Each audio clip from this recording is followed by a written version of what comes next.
teaching is a very solitary profession.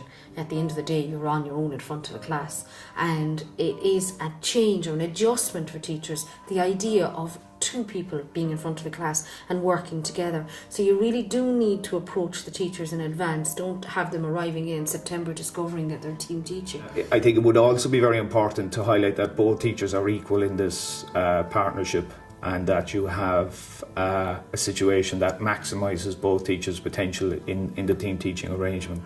It wouldn't be fair if one teacher was more of an assistant than a teacher, and in fact to be a waste of resources as well. I suppose there are no hard and fast rules around team teaching, but it would initially probably be a good idea that teachers would pair with each other who they feel comfortable with.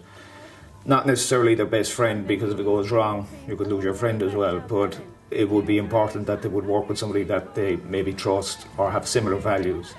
It would appear that they don't necessarily have to have the same teaching style, just that you would be on an equal footing with regard to how you treat the kids. In fact, opposite styles can be very beneficial as well for teachers, in that they can learn from each other and pick up some ideas and tips as they move on.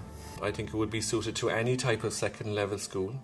For instance, the group that have been involved in our project would range very much from urban schools, as we are ourselves here in St. Ian's, or some of the rural schools throughout County Cork VC. So you'd also have a very varied group involved in terms of the students, because in some schools you would have mixed ability, and in other schools you'd also have streaming. So it operated well, and the feedback we got from principals was that it operated well in all different types of schools. The other area that might come into this as well, in terms of subjects, we also found that it was an advantage in all subject areas. It didn't just lie with languages. We've used it in some of our practical subjects like PE, engineering, woodwork. So it has certainly been an advantage in all those areas. The range of subjects seems to have broadened. Paul, have you broadened your... We have, yes. We started with English, and this year we've expanded it into Irish as well. So we'd hope to even go further again in coming years, but it's well bedded in the school now, and I think it's benefited the whole school. There's a great acceptance of it in the school, and it's really something we want to continue with. We're hoping to extend team teaching, particularly amongst first years. Up to now we've always tried at least English and maths, but we'd like to extend that a bit more. Those students coming in from primary schools, they need that extra help and assistance to bed into the school, to develop their confidence. Very often they're asked to get to grips with 12 or 13 different subjects.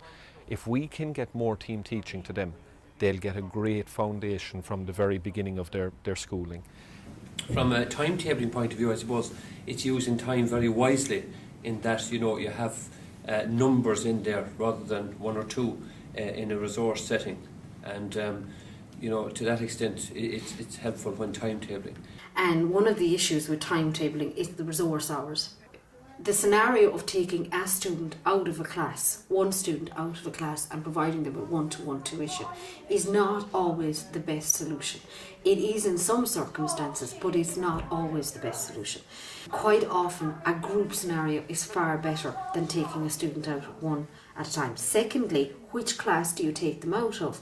If you take them out of their English class, then they're not keeping up with the rest of the group. If you take them out of, say, a woodwork class, again, they're missing out on a subject that they could do very well in. I wouldn't go ahead and think that it's great because it saves you on rooms, because to be honest, it isn't a room saving scheme. If the teachers are to have the flexibility that they need, at some stages they need to take out a group to go into detail on something. They may have to split the class for a certain topic or a certain thing. So, I wouldn't be going around thinking that that's going to solve all your accommodation problems. Unfortunately, it's not. But to expand it further, let's say into home economics or into PE, I suppose a larger school has a greater advantage in that you'd have two PE teachers as opposed to one, let's say, or two home economics teachers as opposed to one. Initially, timetabling would obviously have to be factored into any decision making, and it would be important that the master timetable takes cognizance of the resources being used in a team teaching manner, so that you can pair teachers together and they're aware of the schedule for the week. So how many subjects then would be covered now at this stage? We have art covered, we have materials, technology, metal, we have materials, technology, wood, science, Home economics? home economics, Ah. maths, I said, I think, Irish, PE, P. and English.